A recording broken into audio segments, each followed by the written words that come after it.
अध्यक्ष महाशय पूज्य गुरुजन वर्ग व इथे जमलेले छोटे बाल मित्रांनो, आज मी तुम्हाला एक कथा सांगणार आहे. त्या कथेचे नाव आहे गड आला पण सिंह गेला. सिंहासारखा गरजला शोभा आता स्वराज्याचे स्रोपुशेर तो जिंकणार होता. जिजामाता आणि शिवरायांच्या मनात कोंढाण्यावरील मुघलांचा ताबा सलत होता. कोंढाणा जिंकणे कठीण होते. शिवराय योग्य मॅमची निवड करत असताना तानाजी रायबांच्या लग्नात आमंत्रण देण्यासाठी आला होता. शिवराय म्हणाले, आम्ही कोंढाण्याच्या कामगिरीवर जाणार आहोत. हे ऐकताच तानाजी म्हणाले, आधी कोंढाण्याचे लग्न, मग माझ्या रायबाचे. स्वातंत्र्याचे निशाण मी नाही सोडणार. जशीची राणी लक्ष्मीबाई ती एकच होती न्याय. जशीची राणी लक्ष्मीबाई ती एकच होती न्याय. ढाल छातीशी पुत्र पाठीशी कमरेला तलवार. ढाल छातीशी पुत्र पाठीशी कमरेला तलवार.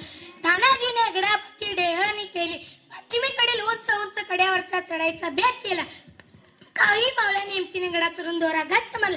त्यावरून तानाजी मावळ्या गडावर पोचले. तिकडे सूर्याजीने कल्याण दरवाजावर हल्ला केला.